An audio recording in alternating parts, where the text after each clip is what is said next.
Al Jazeera থেকে Reuters, AFP থেকে NDTV, অধিকাংশ আন্তর্জাতিক গণমাধ্যম গুরুত্বের সঙ্গে প্রকাশ করেছে বিএনপির ভারপ্রাপ্ত চেয়ারম্যান তারেক রহমানের স্বদেশ প্রত্যাবর্তনের খবর। কাতার ভিত্তিক সংবাদ মাধ্যম আল জাজিরা লিখেছে, বিএনপি তার নেতার প্রত্যাবর্তনকে ঘিরে রাজনৈতিক ইতিহাসের সবচেয়ে বড় সমাবেশ আয়োজন করার প্রস্তুতি নিচ্ছে।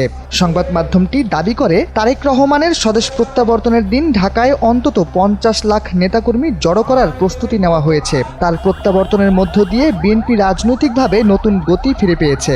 অন্যদিকে বার্তা সংস্থা রয়টার্স বলছে, তারেক রহমানের স্বদেশ প্রত্যাবর্তন রাজনৈতিকভাবে যেমন গুরুত্বপূর্ণ, তেমনি ব্যক্তিগতভাবেও গুরুত্বপূর্ণ। কারণ তার মা গুরুতর অসুস্থ থাকায় পরিবার ও দলের পক্ষ থেকে তারেক রহমানের দেশে ফেরা জরুরি হয়ে পড়েছিল।